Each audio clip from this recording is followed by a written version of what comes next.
Bueno, muchas gracias, gracias por la invitación. Un placer integrar esta mesa y sobre todo que podamos pensar juntas y juntos esta cuestión de los feminismos, ¿no?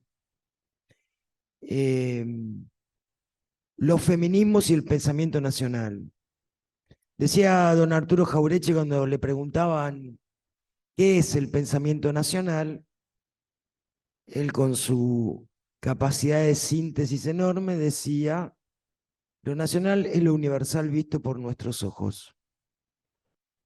Y la verdad que en el tema de los feminismos cabe muy bien esta definición. Quiero aclarar antes de continuar que si bien he hecho aportes académicos a lo largo de mi vida, siempre me interesó cruzar lo académico con la praxis. Y en general lo que me sucedió con eso es que la praxis me devolvía un nuevo interrogante para lo académico. Digo esto porque también desde mi militancia feminista, hace ya muchos años, hablo de la década de los 80, me decían no se puede ser feminista y peronista, por ejemplo. Y yo decía, ¿por qué no se puede? Y en el peronismo me decían lo mismo. Y la verdad que creo que tenía que ver con, con la mirada del conocimiento que solemos tener en nuestra patria, en nuestro continente en general, en Latinoamérica, eh, que en general ha sido eurocéntrico. Yo los convoco a que pongan en Google historia del feminismo o definición del feminismo y van a decir las definiciones, la gran mayoría, que el feminismo nació en la Revolución Francesa a partir de la Declaración de los Derechos del Hombre y el Ciudadano, y que era literalmente del hombre y el ciudadano, porque no estaban incluidas las mujeres, y que cuando las mujeres interpelaron para poder ser incluidas, hicieron su propia declaración de los derechos de las mujeres y las ciudadanas, lideradas por Olimpia de Gouges, terminaron en la guillotina. Y es verdad esto, pero en Europa, ¿por qué debiéramos en América Latina suponer que el feminismo nació con la Revolución Francesa? Cuando en verdad tenemos una historia de opresión y de imposición de un patriarcado que además era europeo, no porque aquí no lo hubiera antes de la conquista, sino como bien dijo la oradora anterior, era una cosmogonía diferente y complementaria. Existía ese patriarcado, pero era distinto al que vinieron a imponer aquí los conquistadores, que además tenía que ver y estrecha relación con el incipiente capitalismo que se estaba estableciendo en el mundo. Eh, Capitalismo que necesitaba obviamente acumulación de capital y que además necesitaba fundamentalmente la propiedad privada. Dos conceptos que en estas tierras no existían. Y dentro de la propiedad privada fueron incluidas las mujeres, entre otras cosas porque eran las reproductoras de mano de obra y además también eran las que garantizaban la herencia al reproducirse. Dos conceptos que no tenían absolutamente nada que ver con la cosmogonía que existía en estas tierras. Em, Mujeres que de diferentes maneras resistieron, igual que los varones, a esa conquista, con un agravante en el caso de las mujeres, y que en la escuela nos lo enseñan alegremente como el mestizaje. Bueno, llegaron los conquistadores, estuvieron tanto tiempo, y después se produjo el mestizaje, y bla, bla, bla, y siguen. El mestizaje no fue más que violación de mujeres, que en verdad era la de los conquistadores a las mujeres nativas, y que fue una de las razones por las cuales pudieron perdurar en estas tierras. Ustedes saben que las poblaciones originarias fueron diezmadas, entre otras cosas, por las enfermedades. Aquí no había anticuerpos para cantidad de enfermedades que venían de Europa, y entonces las poblaciones originarias se diezmaron. También es verdad que los conquistadores se llevaron de regreso a Europa enfermedades que aquí eran endémicas y que resultaron absolutamente mortales para los europeos, como por ejemplo la sífilis. Pero lo cierto es que la forma de que se mantuviera esa conquista fue por la violación de mujeres, cosa que en nuestra formación desde niños y niñas nadie lo formula de esa manera, porque entonces cambiaría la perspectiva de varias cuestiones, no solamente de la cuestión de la historia.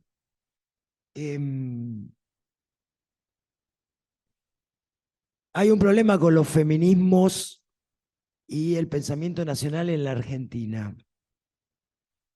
¿Por qué hay un problema? Y que tiene que ver con lo que decía al comienzo, como decía, no se puede ser peronista y feminista. Porque ustedes saben que aquí la lucha por nuestros derechos inició a finales del siglo XIX y se afianzó obviamente al comienzo del siglo XX. Fueron las primeras mujeres que quisieron entrar a la universidad y que tuvieron que dar una lucha para eso, y que se asociaron en una agrupación que llamó Asociación Universitarias Argentinas, 1904, para sostenerse, para poder ingresar a la universidad y después también para poder ejercer sus profesiones. Estas mujeres formaban parte del Partido Socialista, buena parte de ellas, había radicales, después se sumaron las comunistas, había independientes, librepensadoras, como decían entonces, había por supuesto liberales.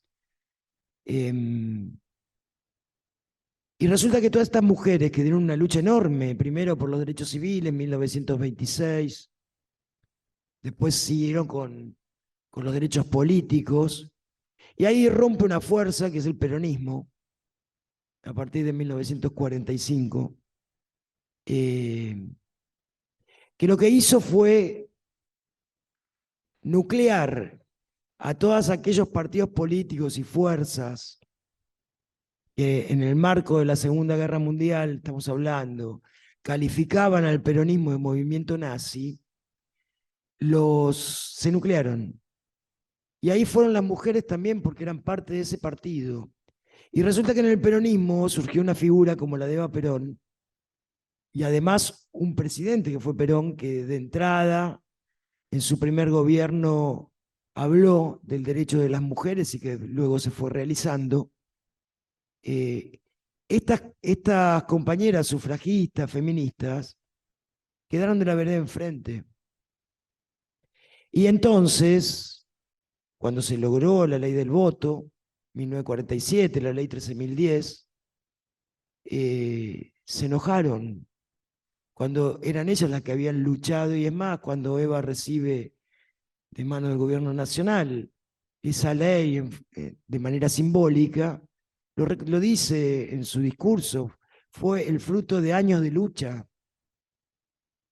Y que bueno, cuando obviamente las mujeres pueden votar, 1951, la primera vez, 11 de noviembre, digo, para darnos una idea del enfrentamiento y de las diferencias de las feministas antes del peronismo, que insisto, enormes luchadoras. Por ejemplo, Alicia Moro de Justo, que era una socialista reconocida, por ejemplo, el 11 de noviembre no pudo votar, 1951, porque estaba prófuga, porque había participado en el levantamiento de la rebelión del general Menéndez y entonces estaba en el Uruguay.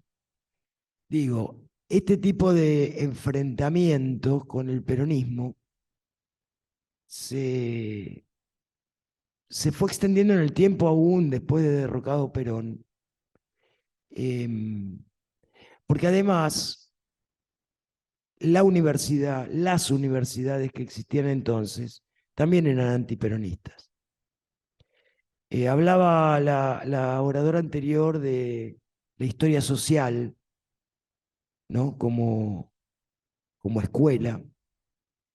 hablaba de la escuela de los anales. Aquí en la Argentina, la historia social se impuso en la Universidad de Buenos Aires luego del derrocamiento de Perón y tuvo como exponente a José Luis Romero, que escribe una historia con este pensamiento de inclusión de la vida cotidiana, etcétera, etcétera, pero con un profundo odio antiperonista. Y complementa esto Gino Germani cuando crea la sociología, y en verdad, en este tándem de la Universidad de Buenos Aires post-golpe de Perón, lo que se intentaba, y una de las grandes preocupaciones, era la desperonización de la Argentina. Y entonces ahí tenemos categorías históricas, por ejemplo, José Luis Romero incorpora para tratar de explicar el peronismo, que es la Argentina aluvial, por ejemplo, capítulo que antes en la historia no existía. Si bien en los 70, con el regreso de Perón y demás, los universitarios y las universitarias que en los tiempos de Perón estaban absolutamente enfrentados a ese gobierno, se produce un cambio enorme y muchas universitarias se incorporan al peronismo. El feminismo no es algo que a aquella militancia le preocupara. Es más, hasta no hace mucho, muchas compañeras de aquellos tiempos insistían en que para ellas no era un tema el feminismo. Bueno, la misma Cristina Fernández de Kirchner lo ha dicho en sus discursos. No era un problema el feminismo, más bien lo tenían como una suerte de moda yanqui, burguesa, porque en verdad la verdadera lucha estaba en la liberación nacional y no en el feminismo.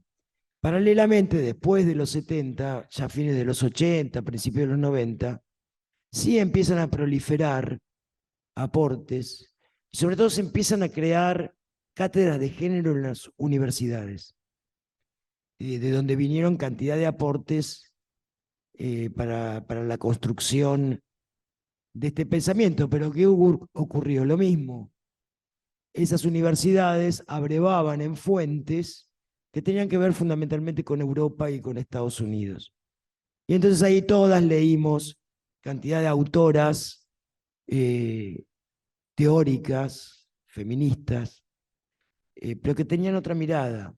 Y la verdad que la producción aquí no hace tanto, si lo medimos en tiempos históricos, que se empieza a hacer desde un pensamiento nacional y propio.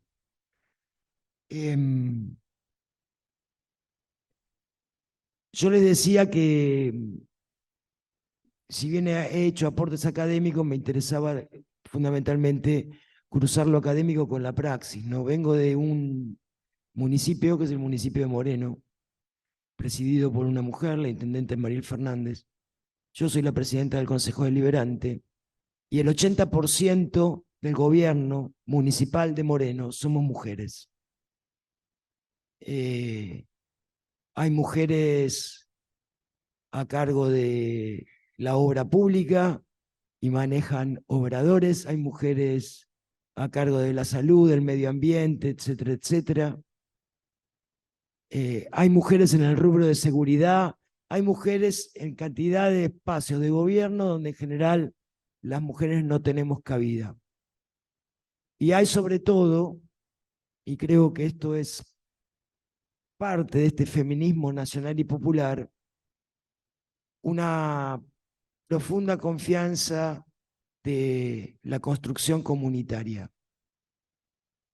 tanto desde el gobierno como en los barrios, como en la gestión, como en las decisiones que se toman.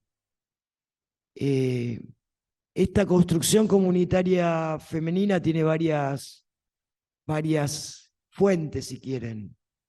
Cuando yo les decía al comienzo que cuando llegaron los conquistadores cambiaron los paradigmas de la sociedad que vivía. Bueno, esa sociedad era fundamentalmente comunitaria. Y después con el peronismo, bueno, vino Perón a hablarnos de la comunidad organizada. Esta construcción comunitaria fue la que nos permitió acceder al gobierno de un municipio tan populoso como es el municipio de Moreno. Eh, y esta construcción comunitaria tiene que ver con un feminismo nacional y popular, que muchas veces no responde a los parámetros que nos vienen de algunas teóricas que no viven en estas tierras, ni siquiera en el continente latinoamericano.